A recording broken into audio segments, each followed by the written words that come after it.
Hello friends, Meenu vlogs में आपका स्वागत है।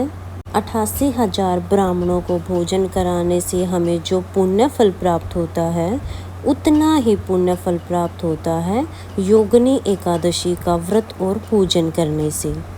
आज की वीडियो में मैं आपको योगिनी एकादशी की व्रत कथा सुनाऊंगी। तो फ्रेंड्स, अगर आप एकादशी का व्रत ना भी कर पाए तो आप एकादशी के दिन भगवान विष्णु का पूजन और योगिनी एकादशी की व्रत कथा जरूर सुने, ताकि आपको भी योगिनी एकादशी के व्रत के समान फल प्राप्त हो सके।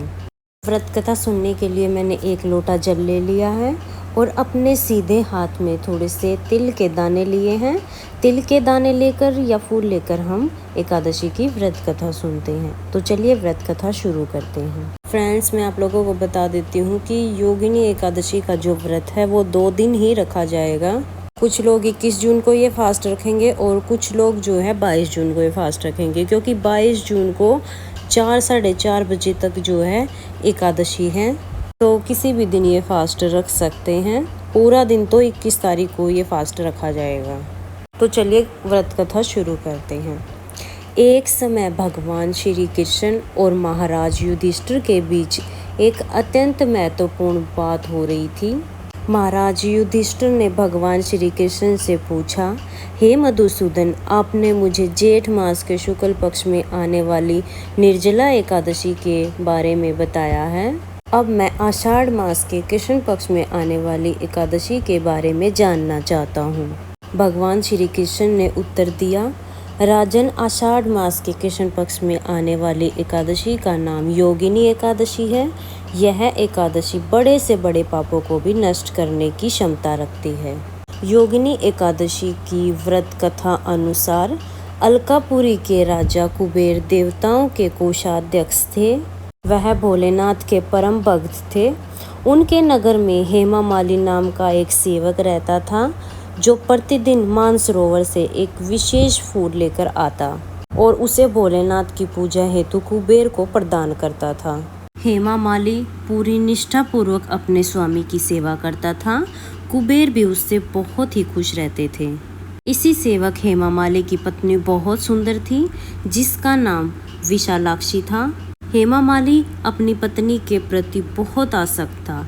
एक दिन वह प्रातः मानसरोवर से पुष्प लेकर आया, लेकिन सीधा अपने स्वामी कुबेर के पास जाने के बदले वो अपनी पत्नी के पास पहुंचा और पत्नी के साथ आनंद प्रमोद करते हुए उसे समय का ध्यान नहीं रहा। दूसरी तरफ राजा कुबेर भोलेनाथ की पूजा के लिए फूल की प्रतीक्षा करते रहे। प्रतीक्षा करते करते 6 घंटे का समय बीत गया। बिना फूल पूजा होने के कारण कुबेर क्रोधित हो गए और उसी क्षण उन्होंने सिपाहियों को हेमा माली का पता लगाने के लिए भेजा। हेमा माली के घर जाकर सिपाहियों ने देखा कि वो अपनी पत्नी के साथ रमण कर रहा है। सिपाहियों ने यह सूचना तुरंत जाकर राजा कुबेर को दी। फिर क्या था, राजा कुबेर के धैर्य के सारे बांध टूट गए। दूसरी तरफ जब हेमा माली को समय का भान हुआ तो अपनी भूल का प्रायश्चित करने के लिए वो राजा कुबेर के पास गया। वो भय से काँप रहा था। हाथ जोड़कर कुबेर के समक्ष वह खड़ा हो गया और क्षमा याचना करने लगा।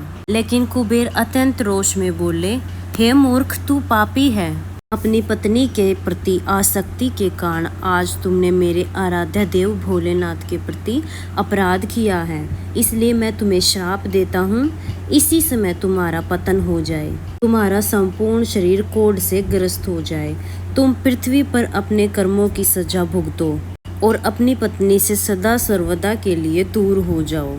कुबेर के श्राप से उसी क्षण हेमा माली का पतन हो गया और वो कोढ़ से ग्रस्त होकर जर्जर शरीर के साथ पृथ्वी पर जा गिरा। भूख प्यास से परेशान, अपने शरीर की पीड़ा से पीड़ित वह जंगलों में भटकने लगा। अनेक वर्षों तक वो इस यातना से भुगतता रहा, परंतु भोलेनाथ की उपासना में सहायता करने के कारण उसकी चेतना शुद्ध और सात्विक बनी रही। एक दिन वो एक पर्वत पर जा पहुंचा, जहां ऋषि मार्कंडेय जी तपस्या कर रहे थे। उन्हें देखकर हेमा माली ने उन्हें प्रणाम किया। ऋषि मार्कंडेय ने उसे अपने पास बुलाया और पूछा, पुत्र, तुम कौन हो और इस प्रकार जंगल में किस उद्देश्य से भटक रहे हो? हेमा मालिनी ने अपने जीवन की सारी पीड़ा ऋषि मार्कंडेय को सुना दी और अंत में हाथ जोड़कर बोला, हे ऋषिवर, मेरे कुछ पुण्य कर्म थे जिनके कारण मुझे आपके दर्शन प्राप्त हुए हैं। आप कृपा करके मुझे इस पाप से मुक्त होने का मार्ग दिखाएं। हेमा मालिनी की प्रार्थना सुनकर ऋषि मार्कंडेय बोले, आने वाले आषाढ़ मास के कृष्ण पक्ष में योगिनी एकादशी आएगी। तुम्हें इस एकादशी का श्रद्धापूर्वक पालन करना है, जिसके प्रभाव से तुम सभी पापों से मुक्त हो जाओगे। हेमा मालिनी ने योगिनी एकादशी के पालन का संकल्प लिया और वहां से चला गया। आषाढ़ मास में उसने योगिनी एकादशी का श्रद्धा और नियम पूर्वक पालन किया। व्रत के प्रभाव से उसका शरीर कोढ़ से मुक्त हो गया और अपने पूर्ण शरीर को प्राप्त करके वो अपनी नगरी अलकापुरी वापस लौट गया।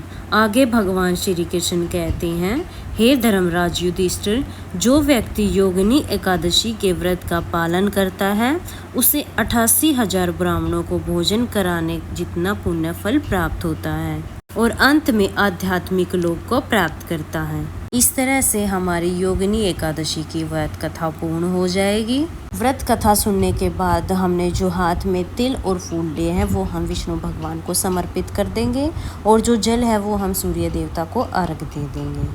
फ्रेंड्स, अगर ये वीडियो आपको पसंद आई हो या वीडियो आपके लिए थोड़ी बहुत भी यूज़फुल है तो वीडियो को लाइक कर देना और हम महिलाएं घर में तीज त्योहार पूजा पाठ कैसे करते हैं ये देखने के लिए मेरे चैनल को सब्सक्राइब कर लेना। अब मिलेंगे किसी और नई वीडियो में, तब तक के लिए जय हरि विष्णु।